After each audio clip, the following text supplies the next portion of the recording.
صدر جی وقار جی محترم سامعین، آج کے اس پرشکو ایوان میں میری تقریر کا عنوان ہے یوم یکجہتی پاکستان۔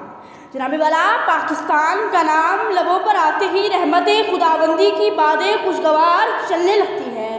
پاکستان محض ایک ملک کا نام نہیں بلکہ ایک عظیم نظریے کی سربلندی کا پیغام ہے۔ یہ فقط ایک خطہ زمین نہیں بلکہ یہاں کا ذرہ ذرہ اسلامی غیرت کا امین ہے۔ یہ صرف ریاست نہیں بلکہ خدائے قدوس کی عظیم امانت ہے، کروڑوں فرزندان توحید کے لیے لطف و رحمت کا سائبان ہے۔ ہند کے کفرستان سے ابھرنے والا خطہ جنت نشاں کراچی کے ساحلوں سے لے کر خیبر کی بلندیوں تک بکھرا ہوا ملی حمیت کا جذبہ عالی نشاں کہ جس کے زروں کی تب و تاب دے کر شاعر کا قلم مچل اٹھے۔ یہ ارض وطن نور کے سانچے میں ڈھلی ہے، یہ حسن یقین وقت کا شاہکار جلی ہے۔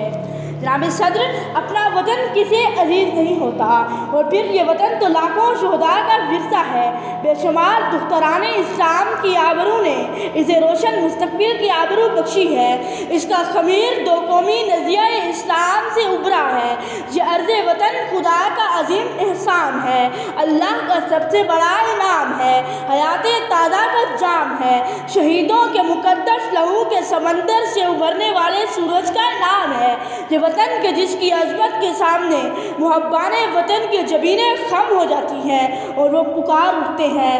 ہر ذرہ ستارہ ہے، ہر غنچہ گلستہ ہے، فطرت کی تجلی کا ہر گوشہ نمایاں ہے۔ ایک نقش ہے مستحکم، ایک رنگ ہے روز افزوں، اڑتا ہوا پرچم ہے، مہکا ہوا عنواں ہے، اڑتا ہوا پرچم ہے، مہکا ہوا عنواں ہے۔ عزیز حاضرین، آج ہم پاکستان سے اظہار یکجہتی کا دن منا رہے ہیں۔ وہ پاکستان جو ہمارے لیے رحمتوں کا سائبان ہے، وقت کی تمازتوں میں امن و راحت کا گلستان ہے۔ جب آندھیوں کی آمد ہوتی ہے تو کمزور سے کمزور پرندہ بھی اپنے آشیاء کی حفاظت کرتا ہے، اور پھر ہم تو توحید کی امانت کے پاسدار ہیں، شہدائے بدر و احد کی جرأت کے علم بردار ہیں، محمد بن قاسم، صلاح الدین ایوبی اور فتح علی ٹیپو کی روایات سے ذوبار ہیں۔ پھر ہم کیسے گوارا کر سکتے ہیں کہ اس وطن عزیز پر معمولی سی آنچ آ جائے؟ توحید کی امانت سینوں میں ہے ہمارے، آسان نہیں مٹانا نام و نشاں ہمارا۔ جناب والا، آج کا دن وطن سے جذباتی اور وابستگی کا اظہار کا دن ہے۔ جس وطن نے ہمیں سب کچھ دیا، اس سے یکجہتی کے اقرار کا دن ہے۔ آج کا دن اس عہد کی پاسداری کا دن ہے۔ آج ایسا نہیں ہونے دینا اے میرے پیارے لوگوں، کسی غاصب، کسی ظالم، کسی قاتل کے لیے خود کو تقسیم نہ کرنا میرے سارے لوگوں، خود کو تقسیم نہ کرنا میرے سارے لوگوں۔